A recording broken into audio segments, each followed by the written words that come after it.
الجو ماله نايم كده يا واد يا سوسو؟ مش عارف يا معلم. ما تيجي ياض نفرفش الجو شويه. فرفش. ما تيجي نشوف. هؤلاء المأجورين يا ضنايا ما يعرفوش مين مصطفى يونس. نعم. ما يعرفوش ان مصطفى يونس هو اللي كان سايق الناس دي كلها من كبيرهم وصغيرهم في النادي الاهلي.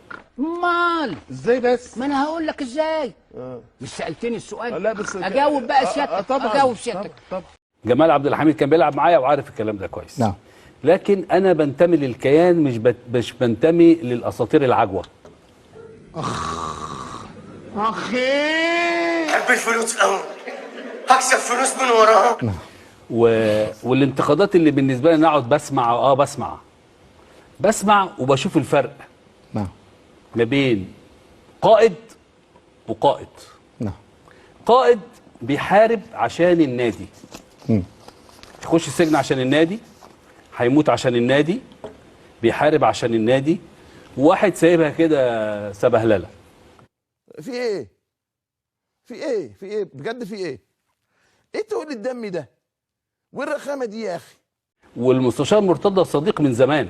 نعم. اختلفنا في وقت من الاوقات، لكن راجل محترم. نعم. حط تحت كلمه محترم دي مليون خط. نعم. تعال خش نادي الزمالك وشوف مرتضى منصور عمل ايه في نادي الزمالك. ألف ليله وليله. احنا بنعاني، كل الانديه بتاعتنا بتعاني، الاعضاء بتعاني، وانا على اتصال بيهم وهم على اتصال بيا. نعم ارحمك. نمره 3، الحاجه اللي مزعلاني انا شخصيا، مرتضى منصور بيعمل للموظفين الغلابه، مش بياخد منهم فلوسهم. انت كذاب ابو صلاح. فعلا انا كداب يا استاذ ديمبي. ده كل شهر يديهم شهر مكافاه، وبيزود لهم كام يا جمال؟ 25% لحد دلوقتي؟ كتير. احنا عندنا ما زال عمالنا وموظفينا بيعانوا. المديرين والمنتفعين الكبار هم اللي بيقبضوا وهم اللي بياخدوا. شوف ازاي. لو احنا عندنا جمعيه عموميه، ناس بتخاف على النادي، ما احنا كلنا بنشتغل ليه؟ عشان الكيان. نعم. الناس دي ما فيش واحد فيهم يقعد على الكرسي. خليها تاكلك من الاخر. لما يحدث جوه النادي الاهلي. نعم. لما يحدث في الغرف المغلقه، مش عايز اتكلم بالمفتشر زي ما بيقولوا. انت عارف انا مرتضى منصور ده، مع احترام طبعا ما بقول اخ وصديق عزيز، يعني انت عارف انا بشبهه بمين؟ صدام حسين.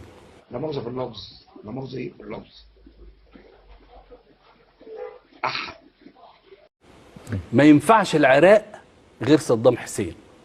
ولو مرتضى منصور، وانا بقول هو دي ممكن تبقى اخر حلقه ليا في نادي الزمالك، لو مرتضى منصور مشي من نادي الزمالك، نادي الزمالك هيقع. كمل معانا يعني، تشرفنا. بص يا جماعه، انا بكلم الناس يعني. لو مرتضى منصور مشي من نادي الزمالك، نادي الزمالك هيقع زي ما وقع قبل كده.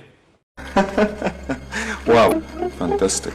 هي دي القياده، هو ده القائد. مش هستخبى تحت السرير، مش على بره.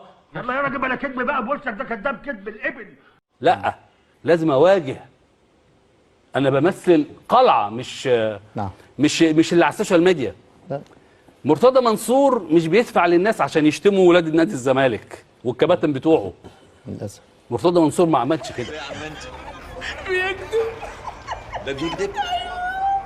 مرتضى منصور بشوف بعيني ولاد نادي الزمالك، اقل واحد ربنا يبارك له بياخد مبلغ وقدره، وانا بشتغل هنا عشان ده اكل عيشي، اكل عيش ولادي. نعم. لا بعت ارض ولا خدت ارض ولا خدت سماد ولا بعت لعيبه ولا سمسرت في لعيبه ولا تهزأت من سمساره.